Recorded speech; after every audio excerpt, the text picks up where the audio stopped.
Alright everyone, I've already addressed this in part in other videos that I've made throughout time on the topic of censorship, including the last video I made this morning, but I figured it was time for a standalone sort of singular video on this topic, and that's the myth of the internet giants being private businesses. You hear from the censorship lovers, you hear from the jackbootlickers, oh, they're private businesses, they can do whatever they want, which is arguably only half true, and I'll explain that.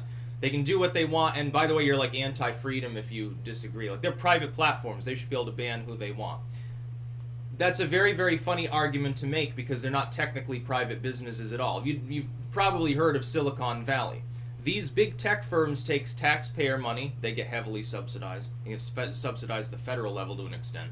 They're using basically what amounts to the offshoot of a military program that starts in the United States at the dawn of the Cold War. Basically what becomes the internet was a military project for specifically military communications.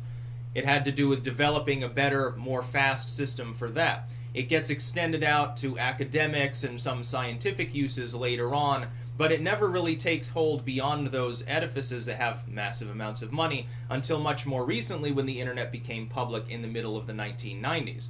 A lot of people don't remember the internet didn't exist in its current form until relatively recently in human history. Basically, we're talking about not even 3 decades fully of that actually existing. But here's what I would say. You've got a government basis for the basic technology that becomes sort of the internet. These companies take taxpayer subsidies. They also, and this is probably legally the most important, they platform politicians and other representatives and officials. For example, equal access under the law, equal protection under the law. Twitter, for example. The government utilizes taxpayer money to provide certain services and alerts on Twitter. USGS quake alerts, the National Weather Service, and things of that nature. If there are emergencies, those things can go out on these internet sites. It's already been tested. Insofar as the government is utilizing any degree of taxpayer money to provide those public services on these platforms, it is unconstitutional for any American citizen, at least. We're not talking about people in Europe. Sorry, but you live in tyranny and there's nothing that our Constitution can do about it. Insofar as a person is a U.S. citizen and a taxpayer, they're above the age of 18, they have a constitutional right to access those services the same as any other citizen. So if they haven't broken the law and been incarcerated, then they shouldn't be able to be banned off any platform that's engaging in that sort of platforming behavior. They are platforms. Now, they've tried to take up the line. Here's the other part. Here's the other distinction we must talk about. These sites have gone out of their way using enormous amounts of legal pressure, by the way, to do this, to prevent themselves from being officially classed as either publisher or platform. Because here's the difference. If you're a publisher, in the sense of putting out the public material, like if Facebook was truly and legally labeled a publisher, they would become potentially legally culpable for what's put there. So if someone's live streaming a murder, if someone's child abuse or whatever, they're doing anything, Facebook could be legally liable. That wouldn't really work for the internet because these giants would have to spend inordinate amounts of money to defend themselves against those lawsuits, which means they'd have 1,000 of them going on at once. They would begin to collapse. Basically, the internet wouldn't exist if you took the big internet giants and labeled them publishers. The alternative is that they're platforms, in which case they're saying we're not legally culpable because we don't really moderate beyond U.S. law, we're U.S. firms, and insofar as that we're not policing any other form of behavior. We do topical moderation. Other than that, we don't really do anything.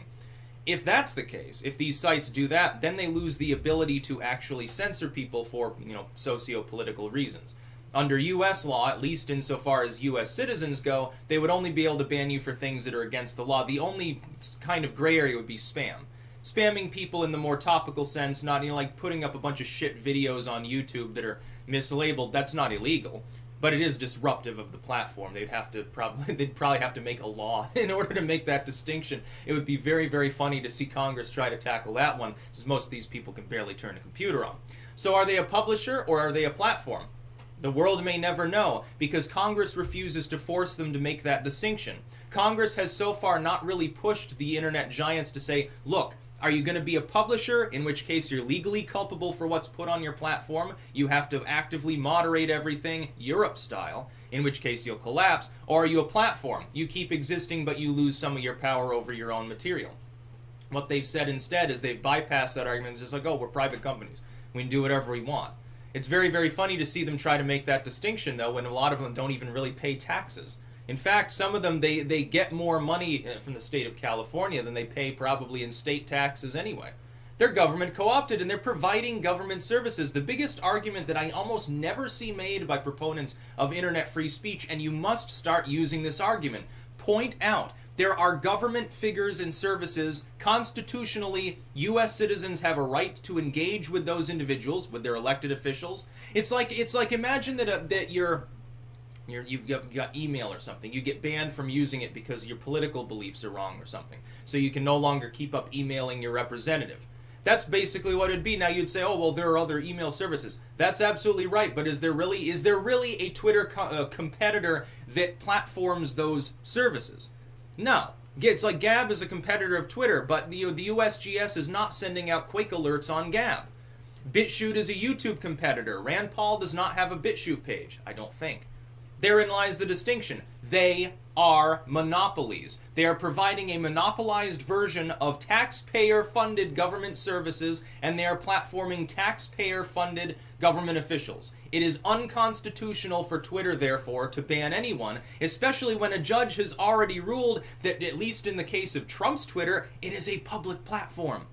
It is absolutely a platform. He can't ban people from interacting with the content, so why should Twitter be able to ban them from doing so? It's not a private company anymore. These started out as private companies. Insofar as they provide monopolistic goods and services, they're not. This would be the same like PayPal. PayPal is a monopoly.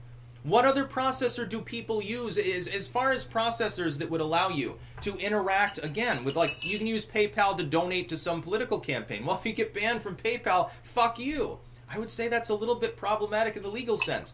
The big problem is that these sites, they have so many ties with people in Congress, Congress refuses to raise the issue.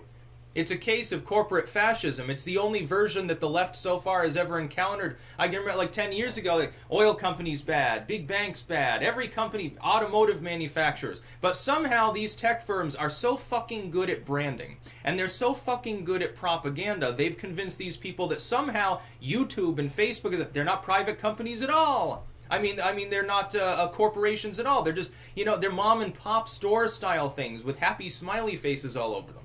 I love YouTube. I like these tech platforms, except for Facebook. I would never use it, and I boycott Apple because of their slave practices in China with child labor. My phone is definitely not an Apple product. That being said, though, despite the fact that I like these services, doesn't make me want to back off on pushing against censorship. More people need to do it far more fervently. And this will be, I do believe that we'll be successful in that struggle to end that. I do believe that. I think that it might take a decade, but I think ultimately we win. It'll be very, very funny to see people then pretend that they were always sort of with it.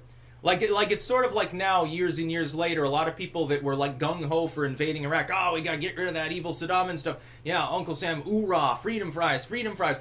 A lot of them, they don't want to remember that they were like that years and years ago now, do they? They don't want to be remembered for having clamored to go kill civilians anymore now that it's unpopular. At the time, nobody had a problem with it. A lot of these people don't shout about freedom fries anymore, do they? A lot of people that were active during the Satanic Panic, later they go on apology tour. Oh, yeah, I was taken in.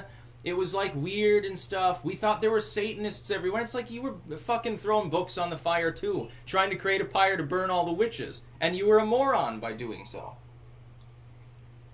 And the vast majority of all of these censorship apologist jackboot-licking goofballs are going to turn around 10, 15 years ago and they're going to pretend that they were watching this video instead of saying, ah ha ha, Laura Loomer got banned off Facebook, ah ha ha, InfoWars got deplatformed, ah ha, all tech is evil Nazis.